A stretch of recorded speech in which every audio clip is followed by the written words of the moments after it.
You sit down for your first real session and win. It takes maybe 45. You've never heard ICM and think balanced means not tilting. None of it matters. You won. You're 22, working nights at a call center. No degree, rent due soon. A coworker showed you a highlight reel. It looked easy. Easy things are impossible to ignore. You deposit $100. You click play at a 25 cents, 50 cents table and walk away up $87. You immediately Google how to beat poker long term.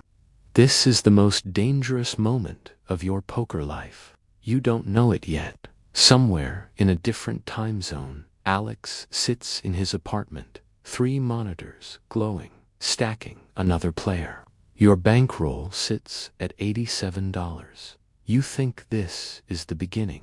You're right, just not how you imagine. You lose a hand, you should have one. Instead of shrugging, you open 12 tabs. Soon, you have strong opinions about mixed strategies. You've watched a 2-hour solver breakdown of a $10,000 tournament spot. You posted your first-hand history and got roasted. You spent an hour writing a reply. You were wrong. You learned the language, blockers, SPR, polarized ranges. You drop these words at family dinner. Your parents give you that specific look. You keep talking anyway. You join a Discord group. You have a home game. No wait, guys, cheap whiskey, loose action. By your own expert assessment, you are clearly the best player. This is almost certainly false. Then you move to the real $1, $2 games at the local card room.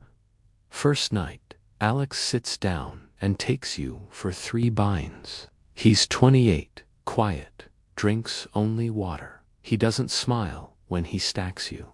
That silence hurts worse than trash talk. You go home and replay both hands until 3 a.m. In both spots, you were sure you were ahead. You weren't. You open another tab. Work is in 4 hours. You keep studying. You are no longer a beginner. You have graduated to something far more dangerous. The confident amateur. Bankroll, $340. You stop bleeding. Not dramatically. You just stop making the worst mistakes. And suddenly, you're roughly break-even. At this level, it feels like winning the World Series. You have a regular seat. You know the table dynamics. Seat for overcalls. Seat 7 folds to any river bet bigger than half pot. You have reads. History. You are no longer anonymous. Your girlfriend starts asking calm, then pointed questions. How many hours? How much money? Hobby or problem? Your answers are technically true and emotionally false. She knows. You both know. You keep playing. Alex is still there. He beats the game the way gravity works, constant, inevitable. One night he calls your triple-barrel bluff with second pair. You reload. You think about it for a week. Your girlfriend leaves on a quiet Wednesday, not in anger, just exhaustion. You were at the card room 5 nights that week. 2 months later, you learn through friends she's seeing Alex. You sit with that information for a long time, then close the app and open PokerStars. Bankroll, $180. The graph turns green, not slightly consistently. Month after month, the number grows. You screenshot it. You might have shown one friend. You're winning almost 4 big blinds per 100. The math says move up. The bankroll says you can.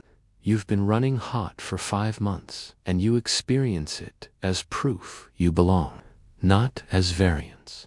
This is the oldest mistake in poker. You make it brand new. Alex has already moved up. He's crushing the $2, $5 game. Your ex posts a story from a rooftop bar. You study the photo longer than you should. You start playing $2, $5, The first sessions feel good. Then Alex sits at your table. He doesn't acknowledge anything. Within an hour, he's taken 3 pots. You play your best poker, the kind fueled by 3 years of quiet resentment. It doesn't matter. He reads you like a book you didn't know you wrote. You leave down for buy-in. The drive home is the kind of quiet that makes you question every decision you've ever made. Bankroll, $1,250. You move to the bigger room downtown. The air is stale. The chairs murder your lower back. The lights were chosen by someone who hates sleep. This is no longer a hobby. This is a job. You learn the ecosystem fast. The tourists who splash chips. The old man who only plays premium. The guy who announces "I only play for fun" right before he runs a perfect bluff. You calculate your hourly.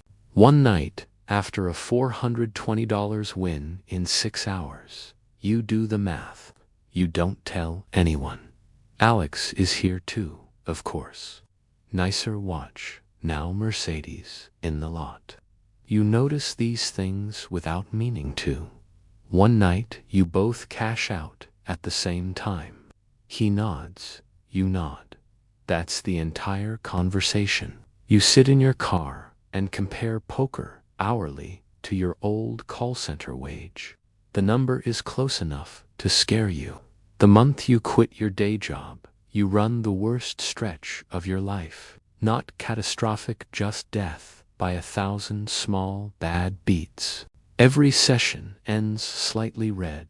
Rent is now a poker problem. You start playing scared. You know exactly what this week needs to look like.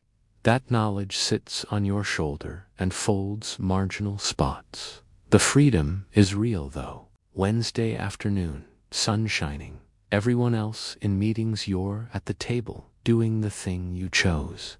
Alex went full-time years ago. He's playing $5, $10 now. You hear things. Your ex and him broke up. The news lands with less force than you expected. Mostly just data.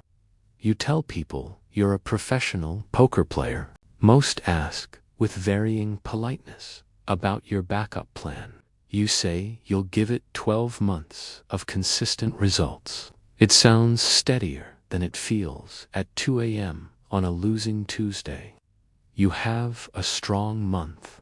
Best results in years. The feeling that arrives isn't joy, it's relief that the wolf stayed outside the door one more time.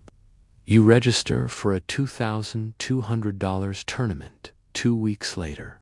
Bankroll plus $21,000. Day 3, your top 30 in a 1,200 entry field. Alex is 2 seats to your left.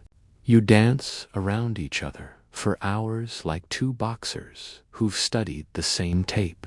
The table is full of killers, online legends, bracelet winners, kids who 3-bet any 2 cards. You run up a stack, then lose a massive pot to Alex when he calls your triple barrel.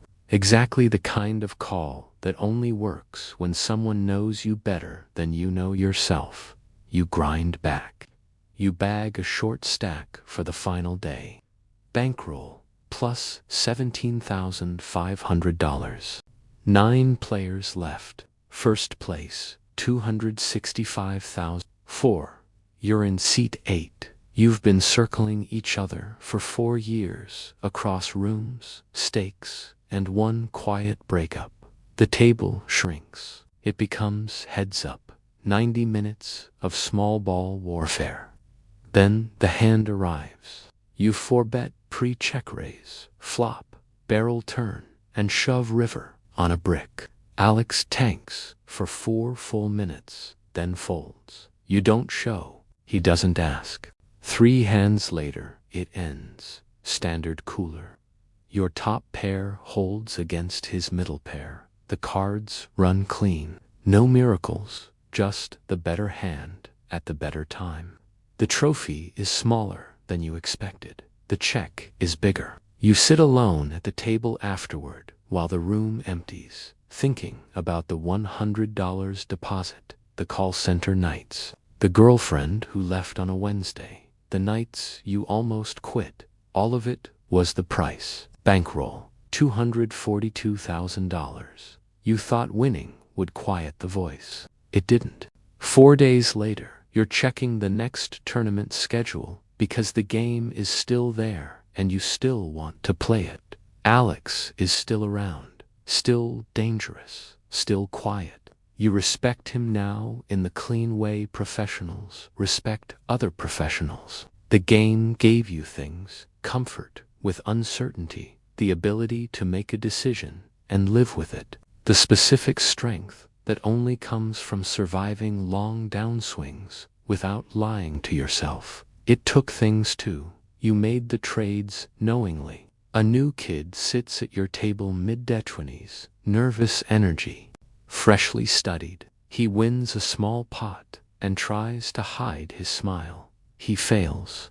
You don't say anything. You let him have the moment. You move on.